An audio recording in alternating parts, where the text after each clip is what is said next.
I'm Travis Cochran, and we're going to be talking about the November-December 2023 topic about fossil fuel extraction.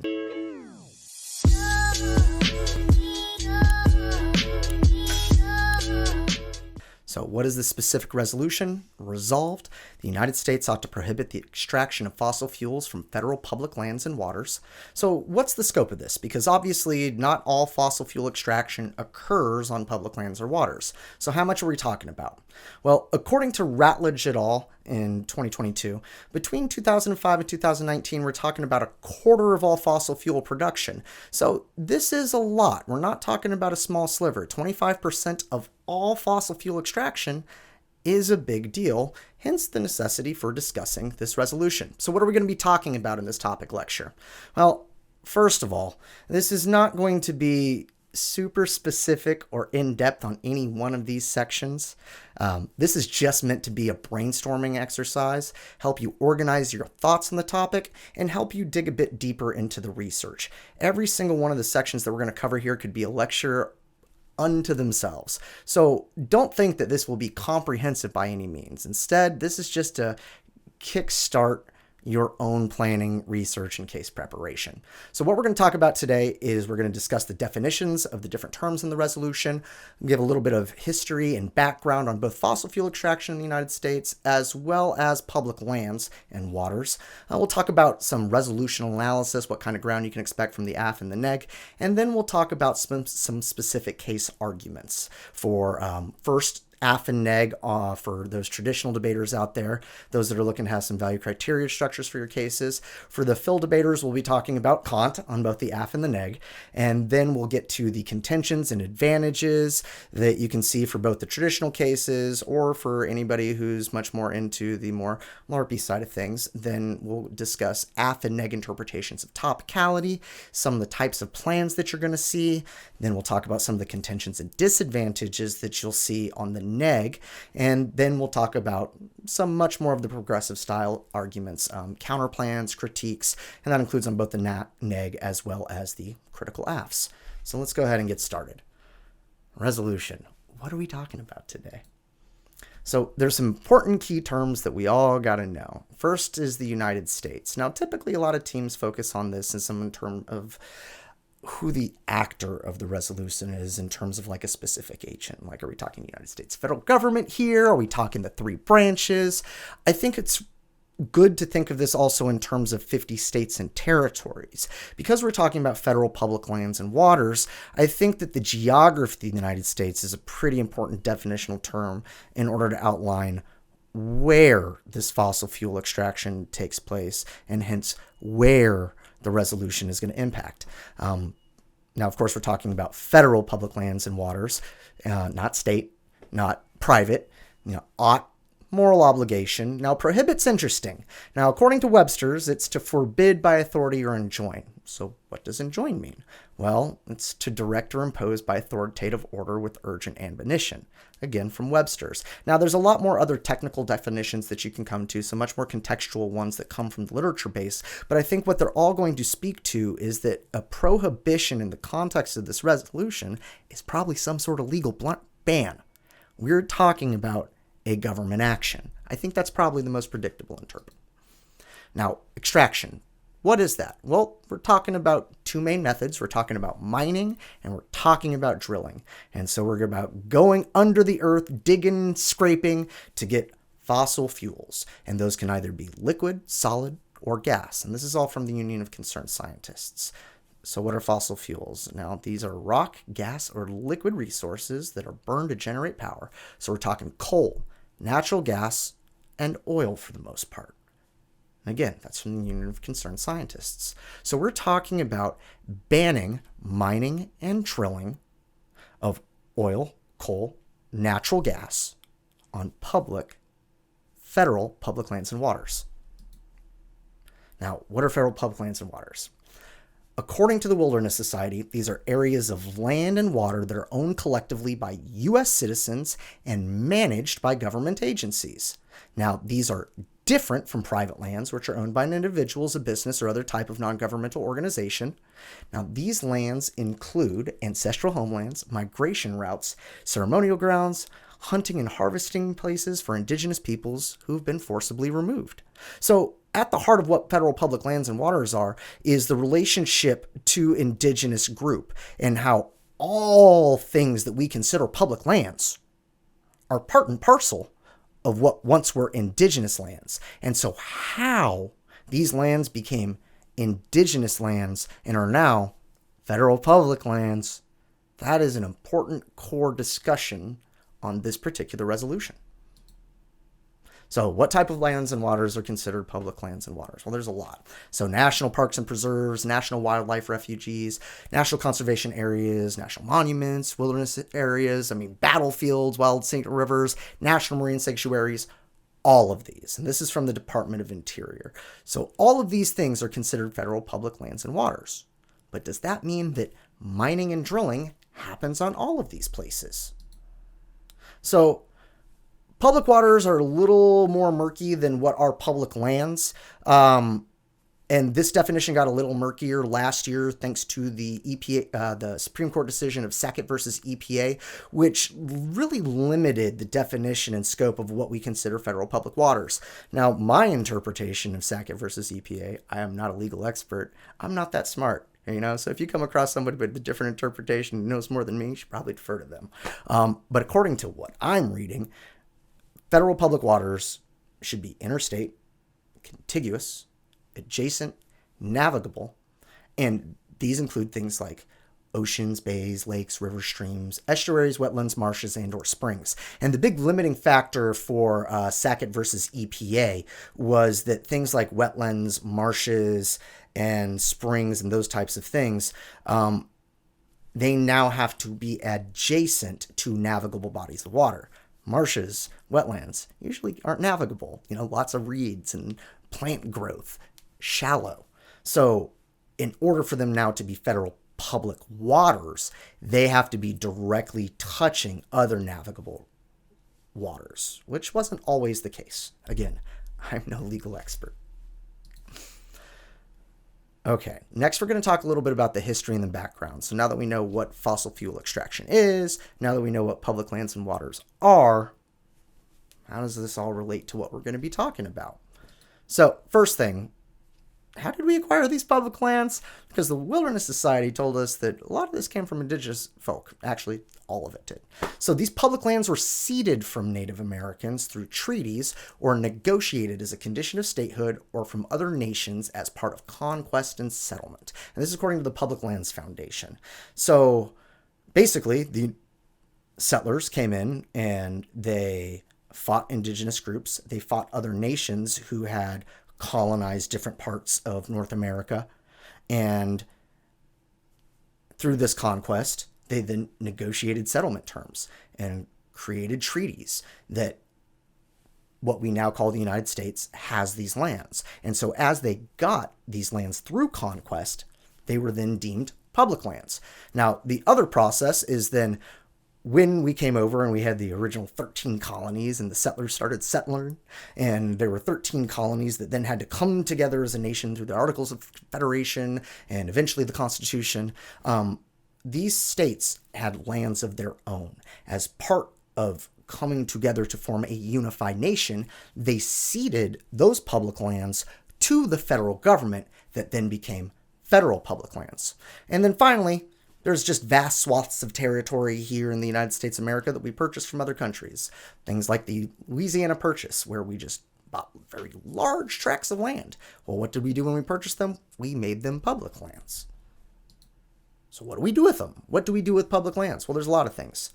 Military bounties is one. For instance, we had all of these wars of conquest versus either other colonizing nations or indigenous groups. And different people who helped us out, we just gave them land in return. We also did it for homesteading. So once we cleared out these vast spaces, we told our populations here, If you go out west, we will give you tracts of land that you can call your own now.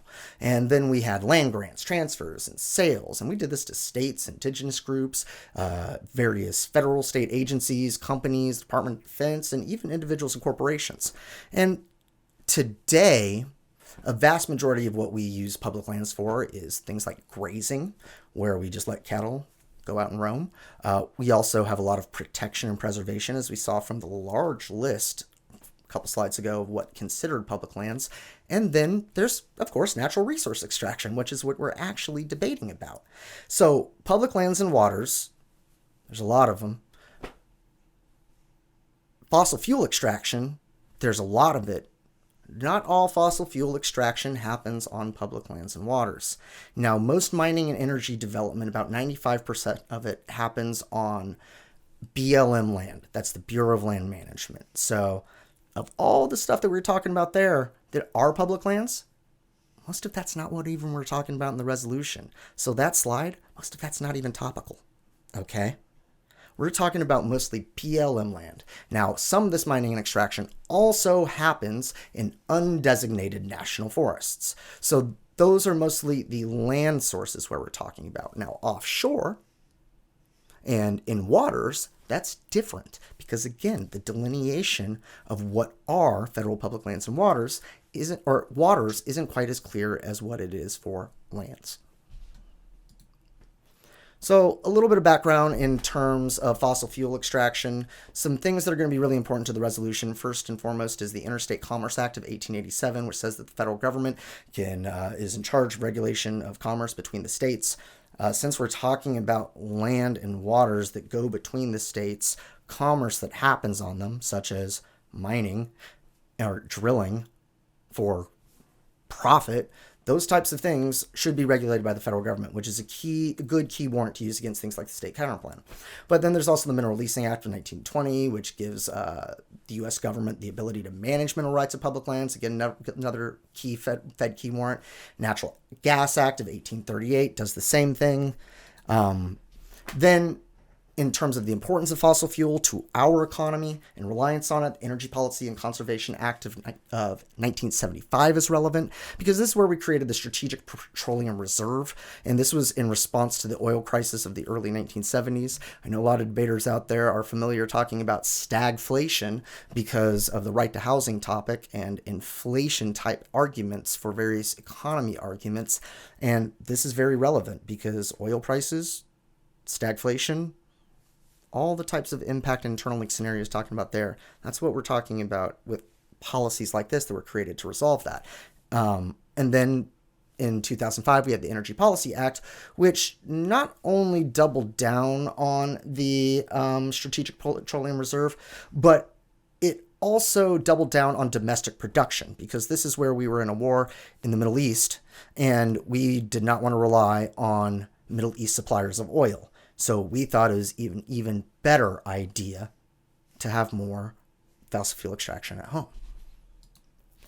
Now, who governs lands and fossil fuels? The big four agencies that you need to be aware of are the National Park Service, the U.S. Forest Service, which again, some mining and drilling happens, the U.S. Fish and Wildlife Service, and the vast majority of stuff happens under the purview of the Bureau of Land Management. And the reason why that is true is because they were given authority under the Federal Land and Management and Policy Act of 1976. But a lot of other agencies are involved in this. You have the Bureau of Indian Affairs, NOAA, who handles a lot of the water stuff, especially oceanic. But you also have the U.S. Army Corps of Engineers, the Coast Guard, states and localities, indigenous nations. Yes, states and localities also play a role in enforcing policy on federal public lands. It's murky. So, which of the three branches could be considered normal means? All of them. Courts are important, legislation's important, executive agencies and executive orders are all relevant. So there's a lot of people who have a role in the management of public lands, as well as which fossil fuels get to be extracted, how and why. So what's the current state of fossil fuel extraction? You might think because there's a big push by the Biden administration for renewable energy that we're not doing as much. That couldn't be further from the case. In the early years of the Biden administration, there are actually more permits approved for oil and gas drilling on public lands than even the Trump administration.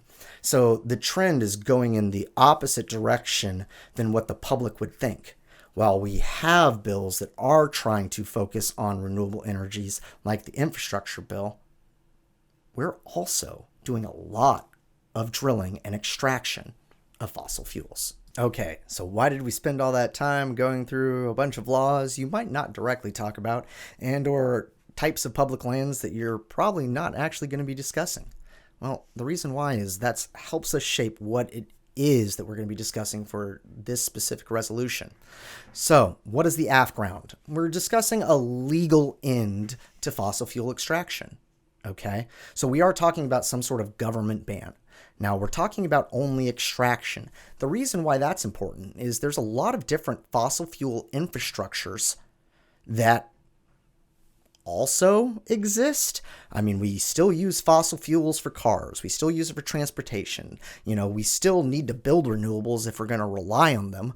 We, need to remove old infrastructure that's fossil fuel based. We need to change regulations. We need to incentivize fossil fuel use.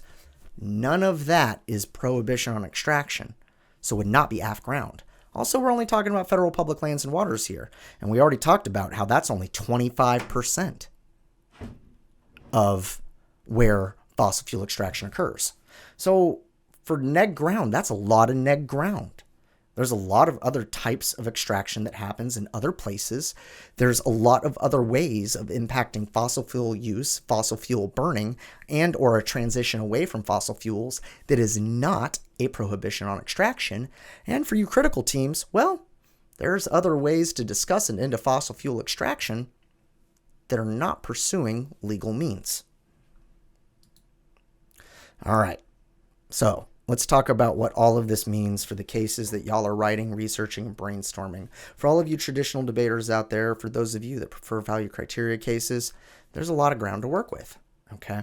Now, I know that most of y'all just love your util, and we'll talk about the util, but there's a lot of other things that you can do.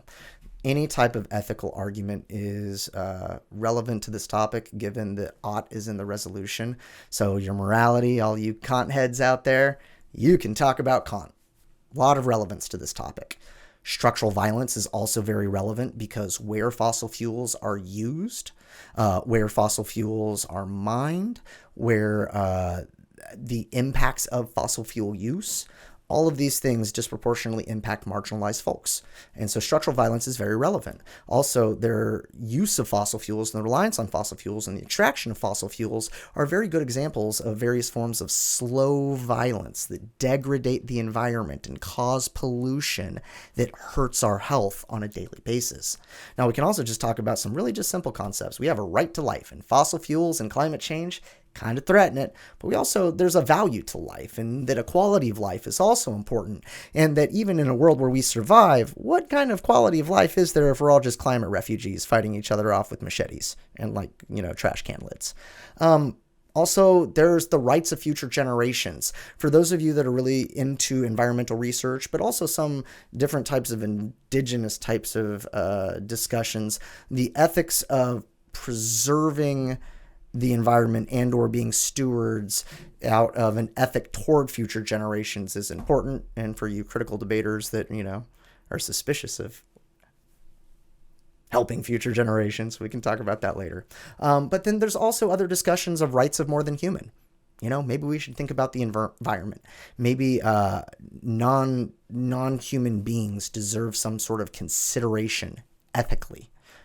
Maybe we shouldn't just extract fossil fuels. We shouldn't do hilltop coal mining. These things are very destructive to more than just humans, and maybe they should be considered.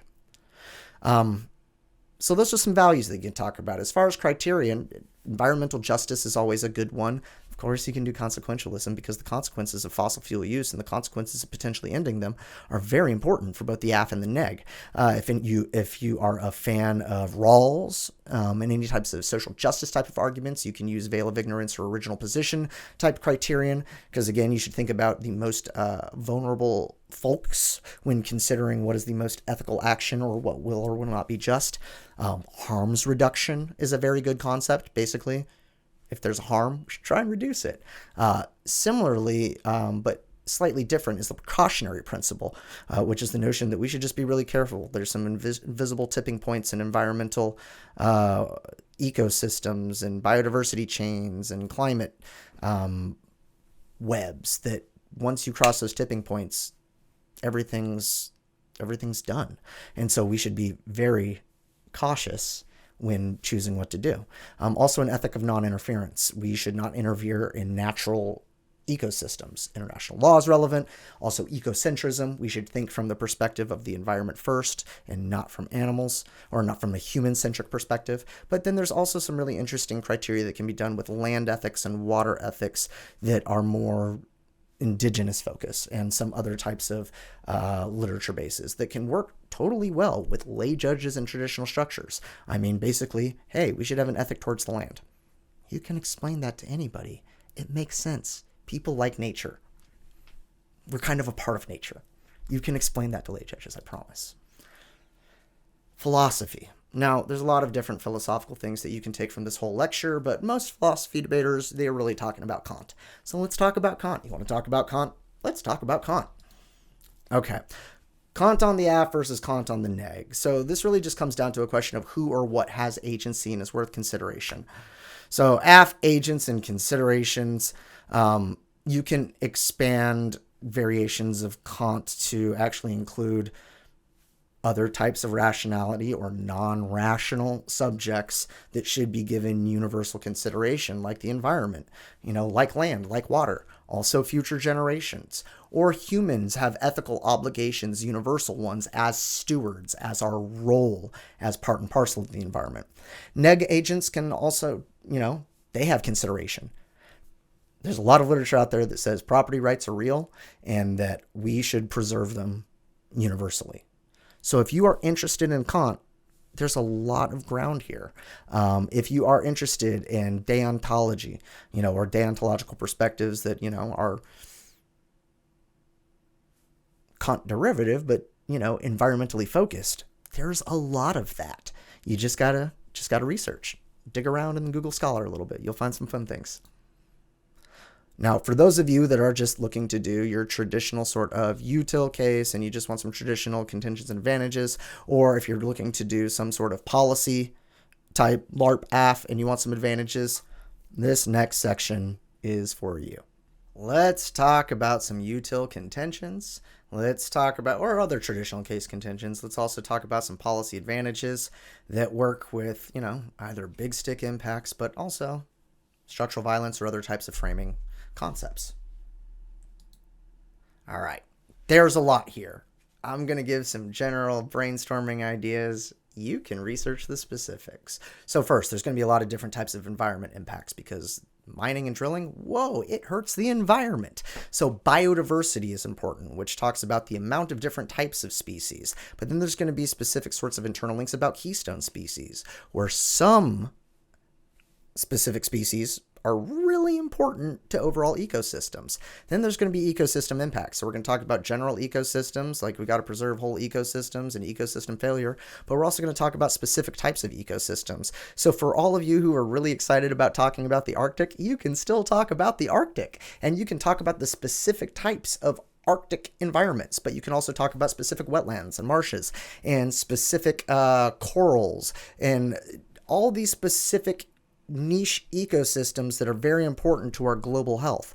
And you can talk about, again, hotspots, which are hotspots for either biodiversity or some sort of important environmental consideration that's necessary for everybody and everything. Now, related to the environment, but also different, is pollution. Drilling and mining, lots of pollution. Fossil fuel burning, lots of pollution. That impacts our water, that impacts our air, that impacts our soil. And those things are really bad for, the environment again, but they're also bad for humans. They're also bad for non-humans. They're just bad. I mean, when you pollute the water, it kills things in the water. When it goes out to the ocean, it kills the ocean. If you're bad for a river, it's bad for the ocean that it feeds into. Same thing with the air. Air doesn't stay in one place. And soil, it's really important. If you want to grow things, you need soil. But what's also important in conversations about pollution is that pollution doesn't impact everyone equally. If you have the ability to live in one of these fantastic areas up on a hillside away from industrial areas, well, then you're not exposed to it on the same sort of level. And that's where environmental racism comes in, because marginalized folks, specifically like Black, Indigenous people of color, they are congregated in areas where extraction occurs, but also where the treatment facilities, the processing facilities, all of the different vast related infrastructure is housed. And those things create vast forms of pollution that disparately impact BIPOC populations and groups and folks, which is related to health. I mean, particulates. So fossil fuels, you see smog, that's because it's a solid. It's actually not a gas. And when you breathe that in, those solids go into your lungs, and that's not good for your health. That causes things like disease. Pollution, lots of different types of pollution. I promise you, it is all bad for your health. And again, those health impacts disparately impact marginalized populations, poor folks, queer, trans, BIPOC folks, Indigenous folks, all of this then ties into considerations of things like structural violence. Now, environmentalism is related to the environment, but it's different. It's about different types of environmental philosophies that can be promoted by the AFF, different sort of environmental movements, environmental practices that might be a result of what happens when we ban fossil fuel extraction. So things like degrowth, I know that's really popular. I know some of y'all are really good at that. Degrowth is something that might be encouraged if we end fossil fuel extraction. Same thing with sustainability or anti-consumption. But there's also various forms of alternative ecologies. There's a lot of different conceptions of various indigenous ecologies or other types of ecologies that are outside of how we believe our role, what it is and what it should be in relation to, well, everything. And maybe ending fossil fuel extraction could spur some consideration of these different types of alternative ecologies. And then again, structural violence. Every single thing that we talk about on every slide here has a structural violence element. So you can talk about, big stick and extinction impacts for biodiversity or for, health and particulates and pollution, but it's also environmental racism, colonialism, settler colonialism, in the definition of federal public lands and how we got them and what we did with them, it's pretty hard not to talk about colonialism and settler colonialism. Those are core aspects of this resolution, definitionally. Some other things that are important, especially if you're interested in some more of the big stick sort of util impacts, international modeling is important. So you can say that plan will be internationally modeled and will spur a shift to renewable energy. But it can also show that we're serious about climate leadership and things like the Kyoto Protocol, or technology leadership and innovation, and we're going to be global leaders in the economy. And then environmental stewardship, and all of a sudden now everybody else is going to want to have public lands that are protected from fossil fuel extraction. But it's also going to mean that we're going to become consistent with international laws and norms, which is very important for a lot of reasons.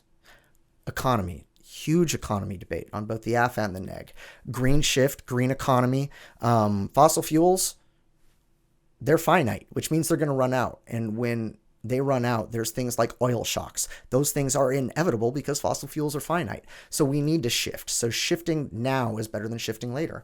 But there's also externalities, which means that there's a lot of economic impacts from fossil fuels that we don't consider. Remember how we were talking about health and pollution? Well, if people are sick because of smog, it's really hard for them to go into the office. If they don't go into the office, they're not productive. If they're not productive, companies don't have profits. If there are no profits, hey, look, there's no GDP. We all know how important that is. And then, of course, competitiveness. We need to be competitive, and our economy needs to be competitive, and our nation needs to be competitive in relation to other nations so that we can be the global leader economically. And a shift away from fossil fuels can help that.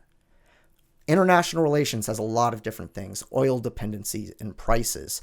Who we get our oil from and why, that's a big deal. Okay, if we end our dependence on foreign oil, do we have to listen as much to other nations like Saudi Arabia?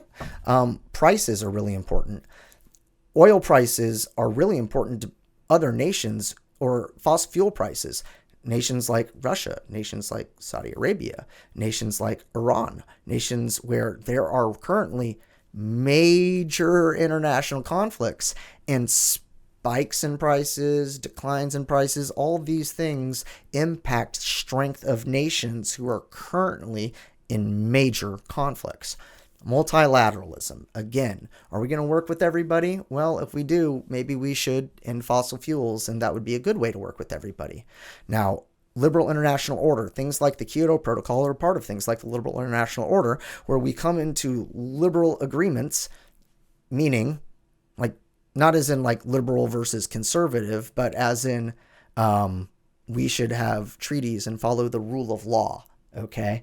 And we should use the rule of law instead of fighting and those types of things. And so the liberal international orders, things were things like the WTO, that's how the WTO works. That's how the UN works. All the things that we think about international relations that are good in terms of working together in cooperation, that's liberal international order.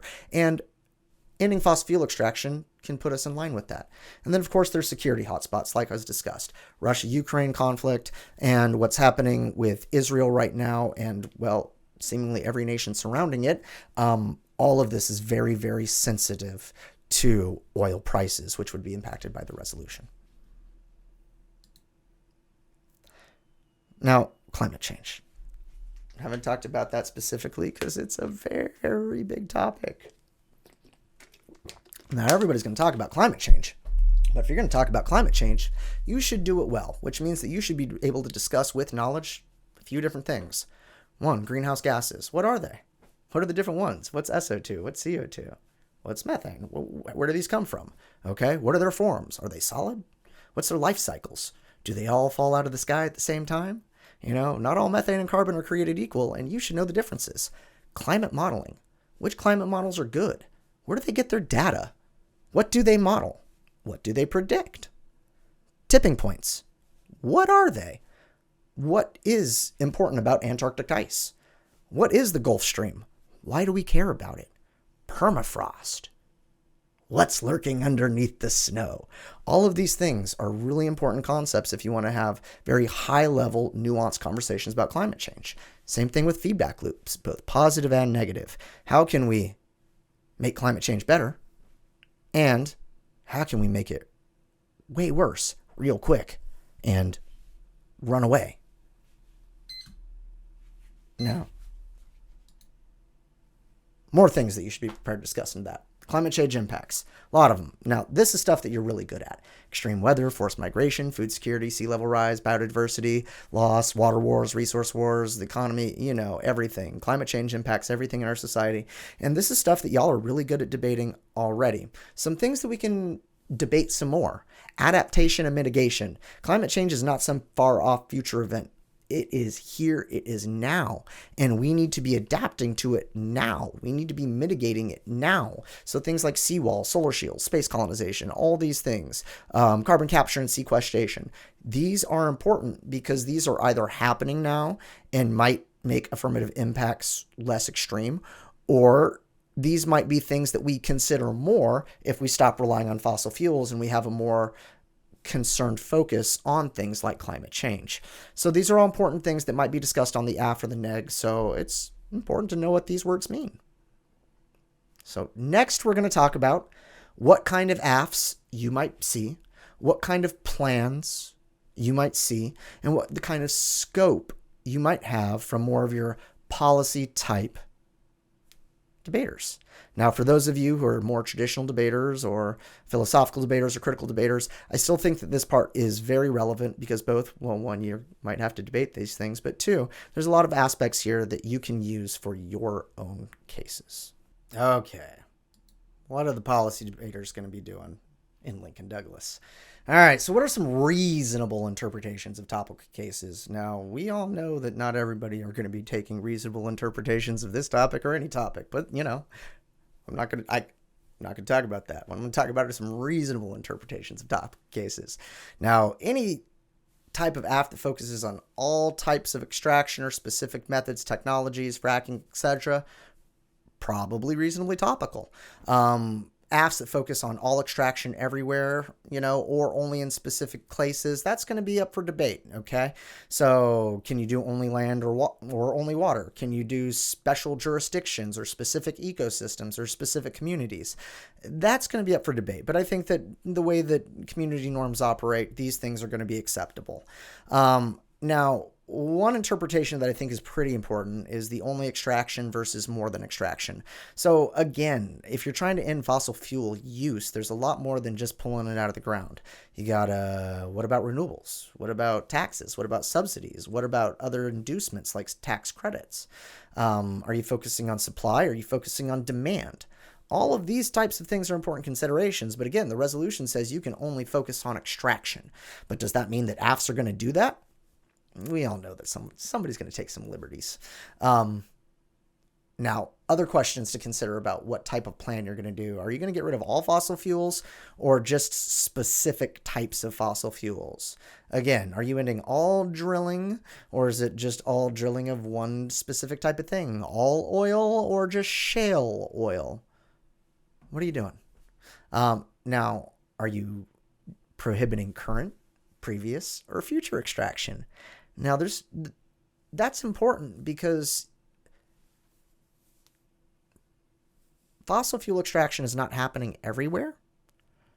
Is it topical for an AF to prohibit fossil fuel extraction in a place where it isn't already occurring? Now, the reason why this is important is because people say, well, prohibitions are bad, and they'll say non-unique. There's already currently no fossil fuel extraction in this area anyway.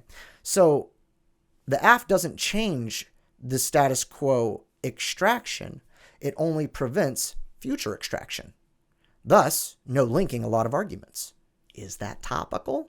Interesting question. Now, again, what is a prohibition? Is that different from a ban? Is that different from a cessation?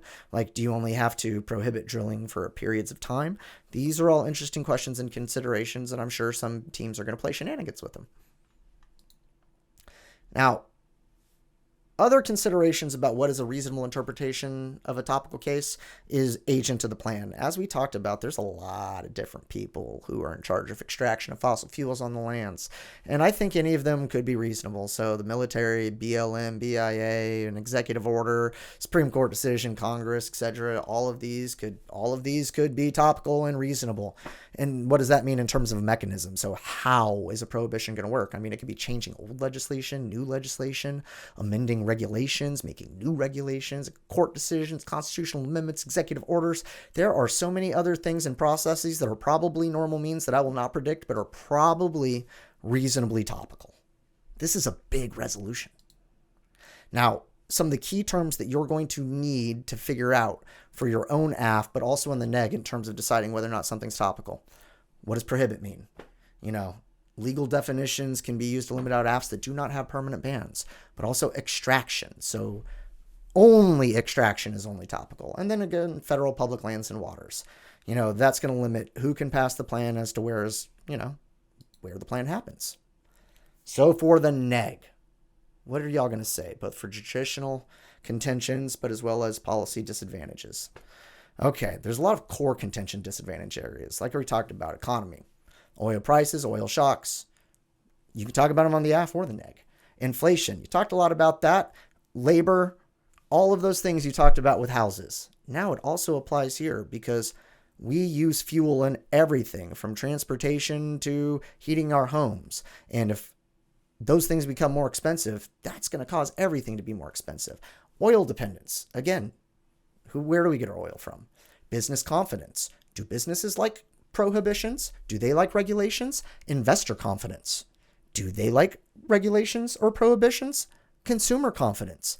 Do they like inflationary fears? Hegemony. Competitiveness we already talked about, but also readiness. If we don't have oils, how can we use tanks that use a lot of fuel? Okay.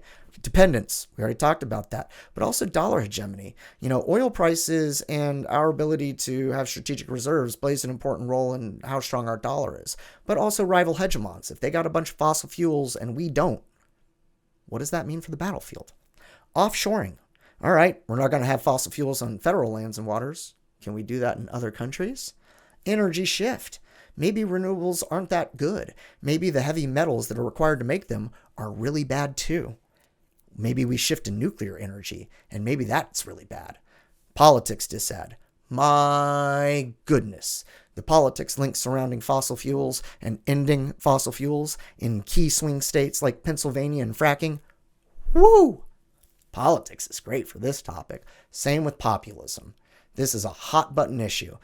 Populists, especially right-wing populists, they do not like you to talking about climate change, and they do not like you to stop their drilling. So those are core areas for the neg. What about counterplans? Oh, there's a lot, okay? All your agents, states, Congress, courts, executive order, Bureau of Land Management, international actors, public-private partnerships.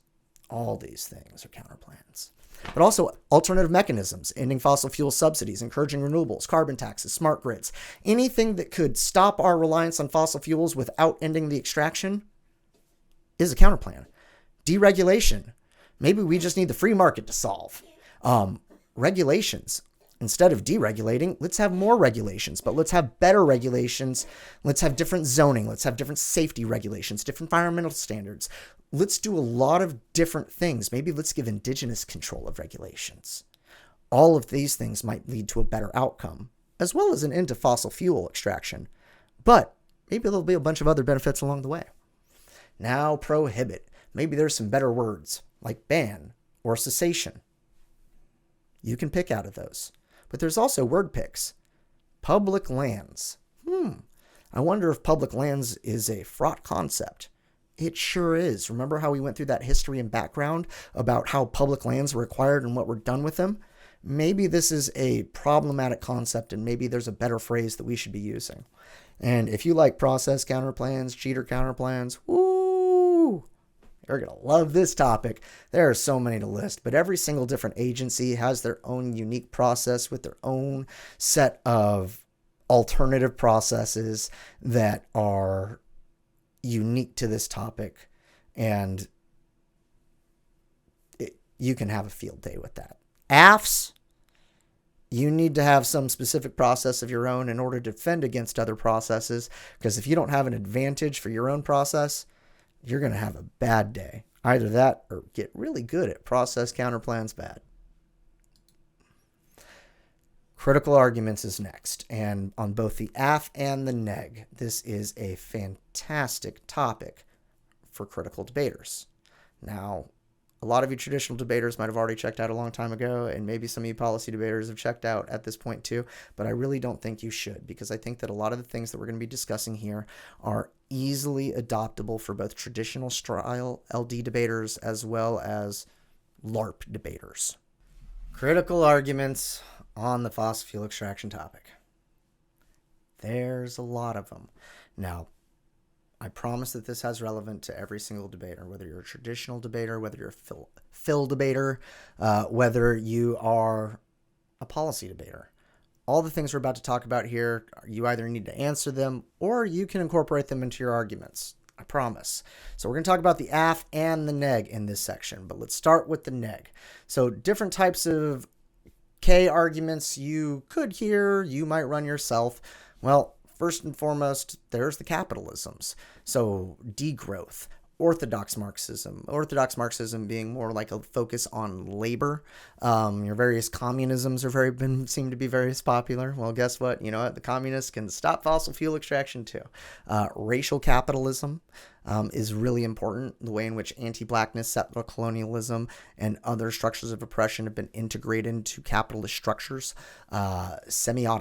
Semiotic capitalism is actually really important, because a lot of the ways in which fossil fuel extraction are harmful, a lot of the externalities of them, they're distance to us, and sort of the structures of society where we've created these artificial sort of worlds, where these cities that are not natural, these are all questions of semiotics, where we hide the true horrors of material extraction through semiotic arrangements. So these are all things that you can talk about if you like anti-capitalism debates. I think one of the areas of literature that, I like a lot, that's just a personal thing, because I've read a lot of it. I dig it, is the various ecology criticisms. There's a lot of them and a lot more than I list here. This is just a smattering. There's deep ecology, which is kind of a Heideggerian sort of concept where, we have this radical environmental ecocentric approach. Then you have social ecology and sort of an ecological anarchism of Murray Bookchin. Then you have your ecological catastrophe criticisms and your criticisms of environmental horror stories, because a lot of AFs are going to be saying a lot of things about ecological catastrophe, and there's a lot of people who say that might not be the best approach to actually motivate change. There's also criticisms about consumption. And now the affirmative is entirely a supply side approach. It stops the supply of fossil fuels. It doesn't end our reliance on fossil fuels or how we as individuals consume fossil fuels. Maybe a consumption approach is better. But indigenous ecologies, I've been talking about this a lot. Indigenous groups care a lot about ecology, write a lot about ecology, and have a lot of different practices and approaches that would be different than traditional policy approaches that maybe deserve more consideration. Ecofeminism. Ecofeminism is a great critical area. Same with queer ecology, where they explore how the relationships between gender and sexuality in human structures also mirrors our relationships and our roles between humans and our environment. The colonialisms. So whether you're talking about settler colonialism, again, we started out with definitions of public land that tell you that you cannot talk about public land without settler colonialism. Where did we get this land? The answer to that question is settler colonialism, okay? But we didn't end there. It wasn't just taking the indigenous land there. We're still pursuing neocolonialism throughout the world, whether it's through oil dependence, whether through its propping up these various oil regimes, whether it is through extraction and offshoring of extraction, whether it's through or whether it's through renewable use that uses a lot of extraction of heavy minerals and poor labor practices and props up repressive regimes in the name of neocolonialism.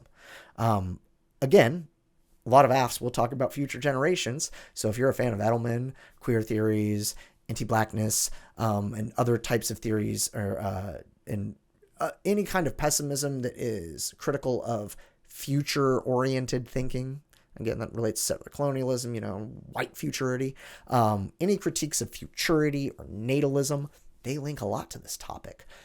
Anti-blackness is also very relevant.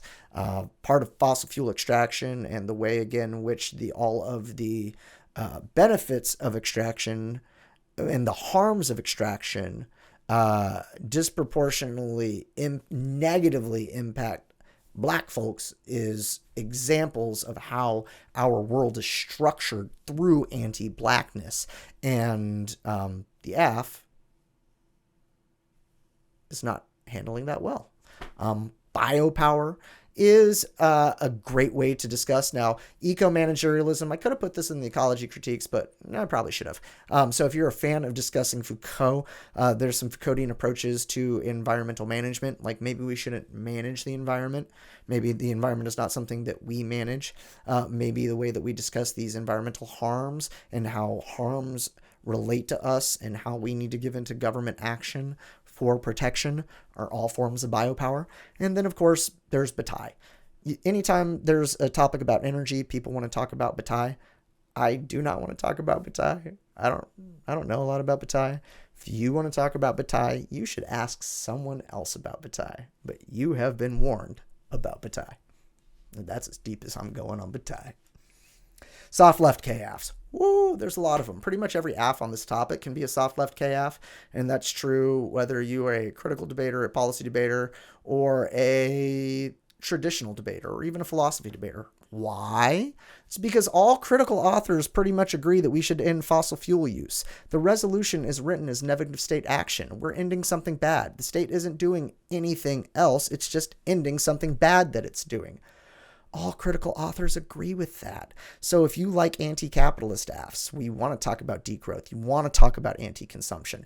You want to talk about criticisms of public-private land. You want to talk about decommodification of resources. You can.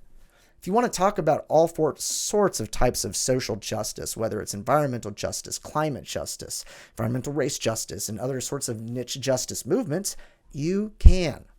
Land ethics, water ethics, more than human ethics. You can discuss all of these with having a topical plan. Guess what's consistent with land ethics, water ethics, and more than human ethics? Ending fossil fuel extraction. Climate abolition. If you like discussing abolition democracy, if you're a fan of non-reformist reforms, guess what's a non-reformist reform? A prohibition on fossil fuel extraction. Just search climate abolition and you'll have a field day and a bunch of ready-made AFs to go. Indigenous ecologies talked about this a lot. This is great for both soft left AFs or hard left AFs. Environmental racism, another good discussion area. Ecofeminism, same thing. But another interesting one is Buddhism. There's a lot of really good environmental literature about Buddhism and about our relationship to others and the environment and why ending fossil fuel extraction would be consistent with that. So the hard left KFs. So maybe you don't want to defend the United States federal government. Maybe you don't think the United States is a thing. Well, there you got some options. You can be an autonomous movement. You can be a separatist movement. There's a lot of groups who hate the state, so don't use the state. All of them can end fossil fuels themselves. Ignore the state, go after the companies. Why do you have to use the United States? Futurities. Again, futurities, people want a future. Queer folks want futures, migrants, black people, indigenous folks, a lot of people, trans folks, a lot of people want futurities. And you know what? Fossil fuels are a threat to those futurities. So there's some really good topic literature about that. Now, one of the interesting AFs that I think is out there, now this is a stolen idea from a team that I saw at San Francisco State University a few years ago on a college topic. I'm sorry, I don't remember your names, but you were really brilliant and I loved your AF. It was it was a book by Bell Hooks, Belonging, A Culture of Place. It was about hilltoppers. Now, Bell Hooks wrote this powerful book about coal extraction in Appalachia and its impact on black communities and how black Appalachian communities have formed new forms of ethics in the face of hilltopping. That's a topical and really cool AF that has a lot of ground to be discussed. Again, that San Francisco State team and their coaching staff, that was cool. Y'all impressed me. Now maybe someone else can do some cool things in LT. Sabotage AFs. Hey, why do we need the state to prohibit fossil fuels? Why don't we just take down fossil fuels? We got groups who can do that. Sort of like, the no DAPL. Let's destroy some pipelines. Degrowth as a movement outside of the state, but also land-based ethics and water-based ethics. Why do we have to let the state get involved in our ethics? Let's just be ethical, people. Whew. All right. We covered a lot of ground. We covered a lot. Again, this is just meant to help you brainstorm. Was any of this in depth? No. But Google Scholar is your friend. Your coaches are really smart. Your friends are really smart. Hop in your Discord. Talk about some of these concepts with them. And I promise you'll come up with far more brilliant things than this to say in your rounds. And hopefully I get a chance to see him at some point over the next couple months. So good luck getting ready for the November-December topic. Have fun on the Aff and the Neg. And work hard.